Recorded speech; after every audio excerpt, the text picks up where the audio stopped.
Hola, mi amigo querido. Al estudiar la apertura del quinto sello en un comentario anterior, vimos que los hijos fieles de Dios, hijos fieles de todos los tiempos, clamaban al Señor preguntando hasta cuándo tendrían que sufrir.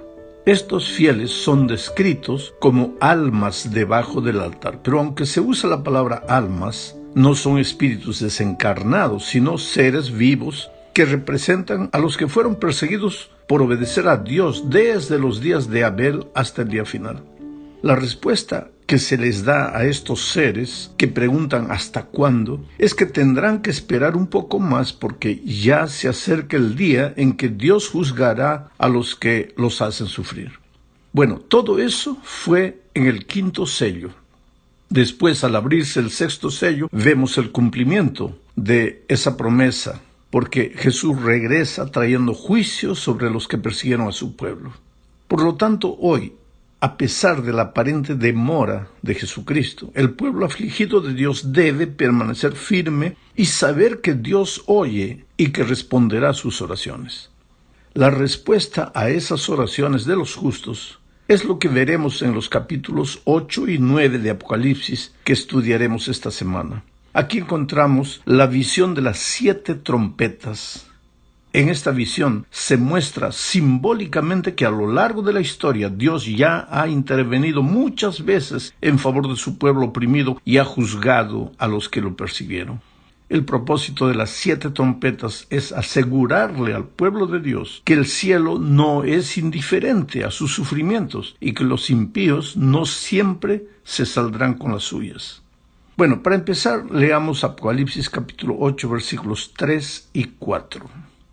Dice así: y otro ángel vino y se puso de pie delante del altar. Tenía un incensario de oro y le fue dado mucho incienso para que lo añadiese a las oraciones de todos los santos sobre el altar de oro que estaba delante del trono. Y el humo del incienso con las oraciones de los santos subió de la mano del ángel en presencia de Dios.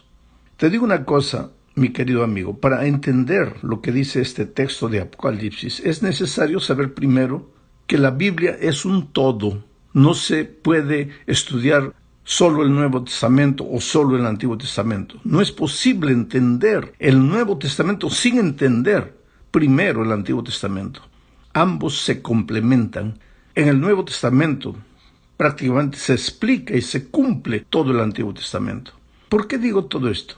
Porque para entender lo que dice este texto de Apocalipsis que acabo de leer, es necesario conocer lo que sucedía en el ceremonial del santuario de Israel en el Antiguo Testamento. Te explico mejor. Mira, en el sacrificio vespertino de Israel, porque Israel hacía el sacrificio matutino en la mañana y después el de la tarde. En ese sacrificio de la tarde, un cordero era colocado sobre el altar y su sangre era derramada en la base del altar. Después de ese sacrificio, el sacerdote llevaba el incensario de oro dentro del templo y ofrecía incienso en el altar de oro que se encontraba en el lugar santo. Ahora, no hay que confundir.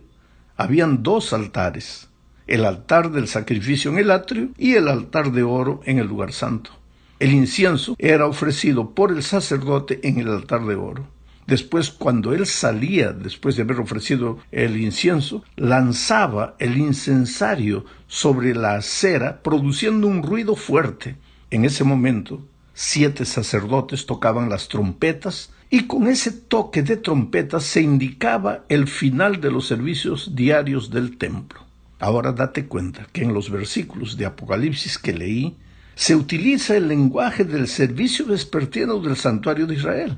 Juan ve una escena semejante al sacrificio vespertino de Israel y la escena del incienso, pero Juan ve esta escena en el santuario celestial. Apocalipsis dice que el incienso representa las oraciones del pueblo de Dios, y después vemos que Dios responde sus oraciones a través de las trompetas. El versículo 5 de Apocalipsis 8 nos da a entender que las 7 trompetas son los juicios de Dios sobre la humanidad rebelde en respuesta a las oraciones de su pueblo oprimido. Mira lo que dice el texto. Y el ángel tomó el incensario, lo llenó con fuego del altar y lo arrojó sobre la tierra, y se produjeron truenos y estruendos y relámpagos y un terremoto. Vamos ahora a la segunda parte y hablemos del significado de las trompetas. Las trompetas ocupaban un papel importante en la vida diaria del antiguo Israel. El pueblo relacionaba el sonido de la trompeta con el culto del templo. Sería como hoy las campanas. Cuando tocan las campanas es hora de ir a la iglesia, especialmente en los pueblos católicos. También se tocaban las trompetas en Israel en las batallas, en la época de la cosecha y por ocasiones de las fiestas ceremoniales. Para los israelitas el sonido de las trompetas y la oración estaban asociadas. Y también el sonido de las trompetas les recordaba la proximidad del día del Señor. Observa, por ejemplo, lo que dice Joel 2, 1 y 2. Toquen la trompeta en Sión y griten en mi santo monte. Tiemblen todos los habitantes de la tierra, porque viene el día del Señor. Día de tinieblas y de oscuridad, día de nublado y de densa neblina, como negrura que se despliega sobre las montañas, es un ejército grande y fuerte. Este llamado Día del Señor, entre comillas, era el día cuando a los enemigos de Dios se les acababa la oportunidad de responder al llamado divino de reconciliación. Era un día de juicio. Eso era en Israel. Pero ahora comparemos esto con las trompetas del Apocalipsis. Los acontecimientos que tienen lugar al toque de las trompetas de Apocalipsis muestran la intervención de Dios a lo largo de la historia en respuesta a las oraciones de su pueblo. No son juicios que solo se realizarán en el futuro. Puede ser que inclusive se repitan, pero en el contexto de Apocalipsis, esos juicios han venido cayendo a lo largo de la historia cristiana de manera simbólica. Por eso Apocalipsis 8:13 dice: miré y oí volar un águila por en medio del cielo, diciendo a gran voz: ay, ay, ay de los que habitan en la tierra, por razón de los demás toques de trompeta que los 3 ángeles aún han de tocar. Bueno, hay algo más con relación a todo esto. Las trompetas no son solo juicios divinos, sino también advertencias para que los habitantes de la tierra se arrepientan mientras haya tiempo. Ese llamado al arrepentimiento durará mientras haya intercesión en el cielo y mientras aquí en la tierra se predique el Evangelio de Dios. Las 7 trompetas se aplican pues a los mismos periodos que abarcan las 7 iglesias y los 7 sellos. No es posible, como ya dije en un comentario anterior, desarrollar detalle por detalle lo que significa cada trompeta. Esto nos llevaría muchísimo tiempo. Esta es apenas una visión general. Las 2 primeras trompetas anuncian juicio sobre las naciones que crucificaron a Cristo y persiguieron a la iglesia primitiva, o sea, sobre Jerusalén rebelde y el Imperio Romano. La tercera y la cuarta trompeta retratan el juicio divino contra la apostasía de la iglesia cristiana en el periodo medieval del oscurantismo. La quinta y la sexta trompeta describen la situación del mundo religioso a fines de la Edad Media y también el periodo posterior a la Reforma, comenzando con la época de Francia y su dominio ateísta sobre el pensamiento mundial. Veamos ahora un intervalo entre la sexta y séptima trompeta. Esta es la tercera parte de nuestro comentario. Como ya vimos, la sexta trompeta nos lleva hacia el tiempo del fin. Pero antes de que suene la séptima trompeta, encontramos un interludio dedicado a explicar la misión y la experiencia del pueblo de Dios en el tiempo del fin. Apocalipsis 8 y 9 presentan las primeras 6 trompetas. Ahora viene el interludio que mencionamos. Está en los capítulos 10 y la primera parte del 11. Solo en la segunda parte del capítulo 11 encontraremos la séptima trompeta. Veamos entonces ese interludio. Apocalipsis 10, 1 al 4 dice: vi a otro ángel poderoso que descendía del cielo envuelto en una nube, y el arco iris estaba sobre su cabeza. Su rostro era como el sol y sus pies como columnas de fuego, y tenía en su mano un librito abierto. Presta atención a este librito. Este ángel, querido, este ángel poderoso es nada menos que Cristo. Por lo menos eso es lo que dice la sierva del Señor en el Comentario Bíblico Adventista, volumen 3, página 982. Este ángel de la visión de Juan pone sus pies sobre el mar y la tierra, y esto implica que su gobierno es universal y que lo que está a punto de proclamar tiene importancia mundial, porque mira, el versículo 2 dice, puso su pie derecho sobre el mar y su pie izquierdo sobre la tierra. Después, en el versículo 3, se dice, y gritó a gran voz, como cuando ruge el león. Y cuando gritó, los 7 truenos emitieron sus voces. ¿Sabes? En la visión de Juan, el ángel grita con el rugido de un león. El rugido del león simboliza la voz de Dios. Eso dice Oseas 11:10. Mira, ellos vendrán en pos de mí. Yo, el Señor, rugiré como un león, y mis hijos vendrán temblando desde el occidente. Así que aquella voz que oye Juan es la voz del Dios Cristo. A Juan no se le permite escribir lo que dicen los truenos, porque el versículo 4 dice, cuando los 7 truenos hablaron, yo estaba por escribir, pero oí una voz del cielo que decía, sella las cosas que los 7 truenos hablaron, no las escribas. Quiere decir que hay cosas del futuro que Dios no nos ha revelado a través de Juan. Esto nos lleva a un asunto interesante que a veces crea problemas entre algunos creyentes. Juan en Apocalipsis 10, 5 al 7, dice, entonces el ángel que vi estaba sobre el mar y sobre la tierra, levantó su mano derecha al cielo y jurando por el que vive por los siglos de los siglos, por el mismo que creó el cielo, la tierra y el mar y todo lo que hay en ellos, dijo, se acabó el tiempo. Cuando llegue el momento de que el 7º ángel comience a tocar la trompeta, se cumplirá el misterio de Dios que él ya había anunciado a sus siervos los profetas. Ahora, mi pregunta es, ¿a qué tiempo se refiere este ángel?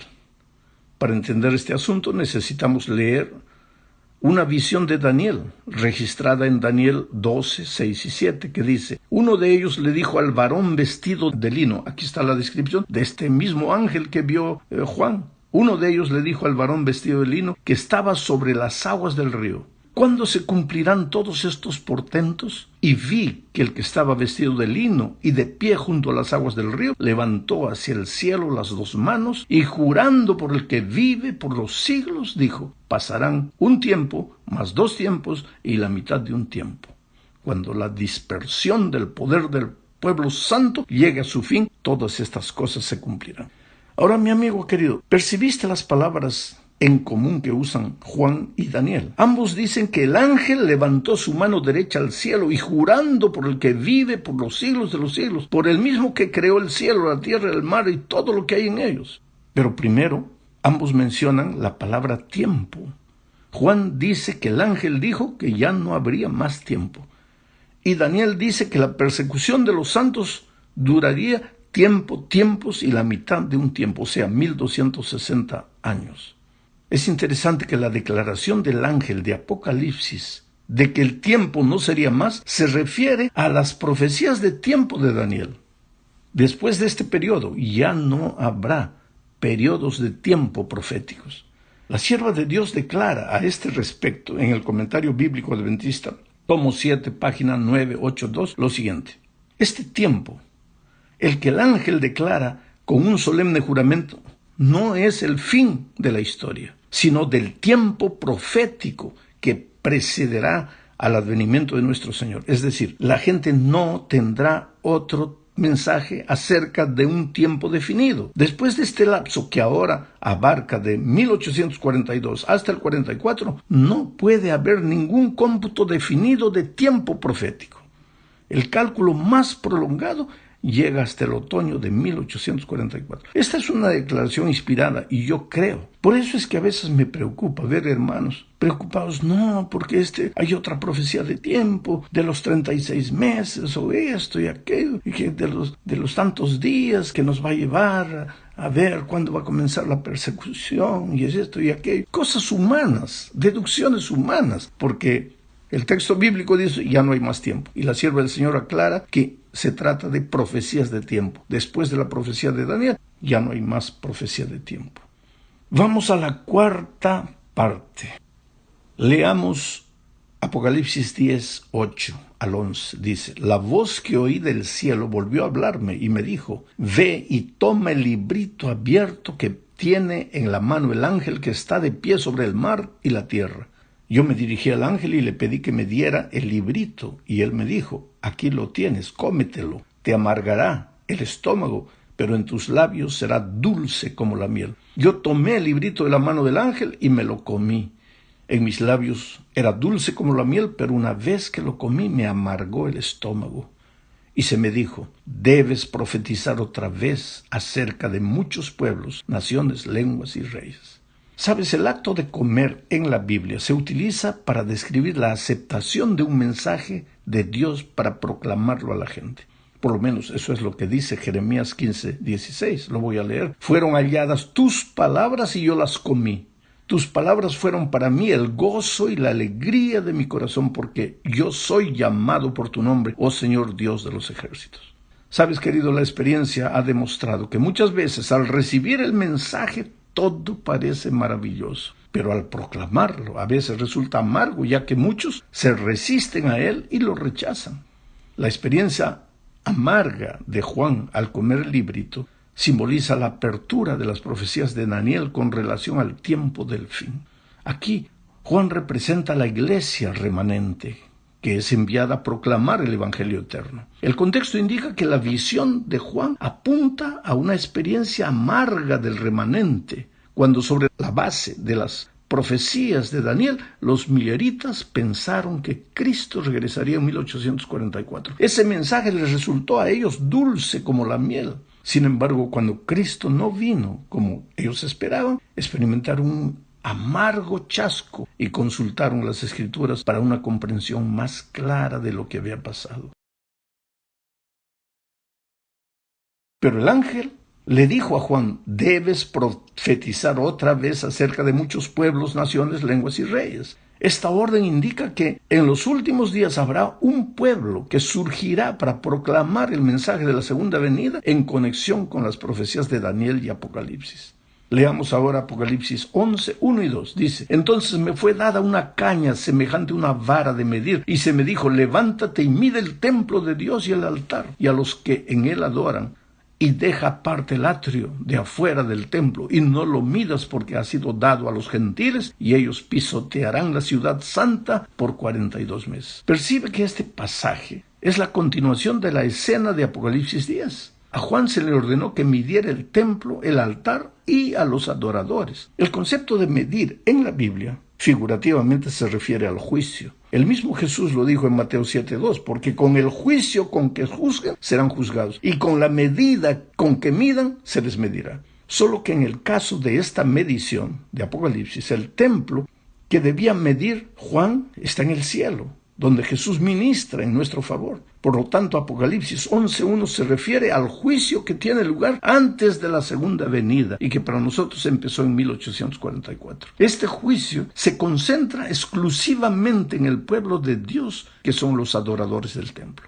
Apocalipsis 11:1 muestra que el mensaje del santuario es el mensaje especial que el remanente debe predicar. Por eso, toda doctrina debemos predicarla en torno al Señor Jesucristo y de su intercesión en el cielo por nosotros. Llegamos al fin de este comentario, querido, que ha durado bastante más que otros comentarios, pero es que no puedo resumir más que todo esto. Y aquí hablaremos de los dos testigos. En el capítulo 11 del Apocalipsis aparece una profecía que anuncia los intentos demoníacos para destruir las Escrituras. Apocalipsis 11, 2 y 3 dice: yo mandaré a mis dos testigos, y ellos profetizarán por 1260 días vestidos de cilicio. Ellos son los dos olivos y los dos candeleros que están delante del Dios de la tierra. ¿Quiénes son estos testigos? Pues dejemos que el mismo Jesús responda. Cuando estuvo en esta tierra, le dijo a sus discípulos: escudriñad las Escrituras, porque a vosotros os parece que en ellas tenéis la vida eterna, y ellas son las que dan testimonio de mí. Aquí el Señor Jesús identifica las Sagradas Escrituras como los testigos. Pero en la profecía del Apocalipsis afirmaba que esos dos testigos eran los 2 olivos y los 2 candeleros que están en pie delante del Dios de la tierra. Y es sorprendente verificar cómo todo concuerda, porque San Pedro señala que las Escrituras son como una antorcha, un candelero que alumbra en lugar oscuro. Y Zacarías las identifica con las 2 ramas de olivo. ¿Te das cuenta que de acuerdo con la interpretación que da la misma Escritura, estos 2 testigos son un símbolo de sus 2 testamentos, a saber, el Antiguo y el Nuevo Testamento?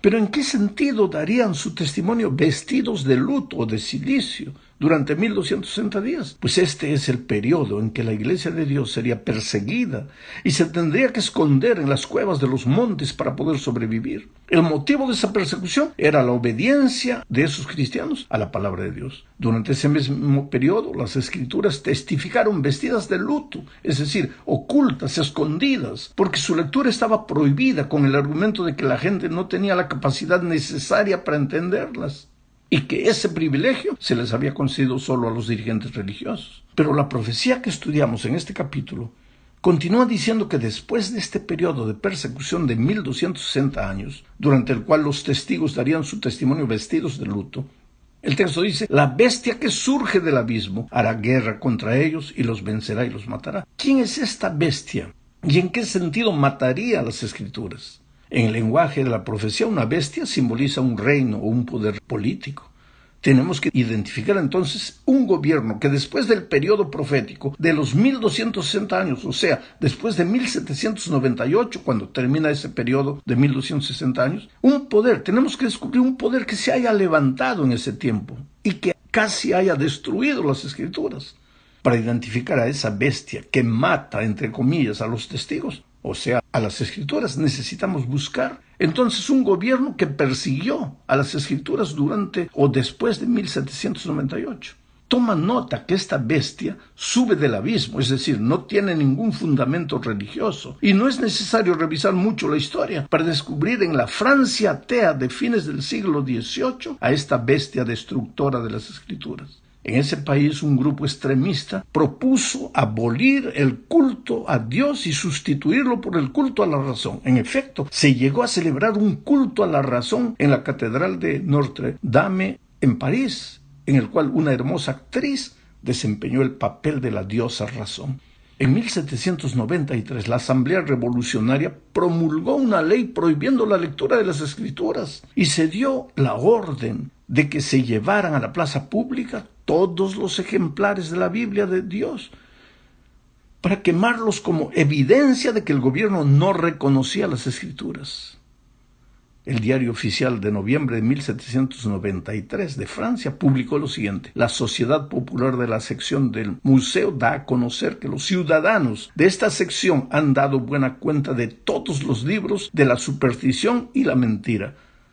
Los libros de misa, de oración, el Antiguo y el Nuevo Testamento han expiado en una gran hoguera las insensateces que indujeron a cometer a la especie humana. Eso es lo que decía el diario. La profecía seguía diciendo que la gente vería en la plaza los cadáveres de los testigos por 3 días y medio. Pero después de 3 días y medio, el espíritu de vida enviado por Dios entró en ellos y se levantaron sobre sus pies.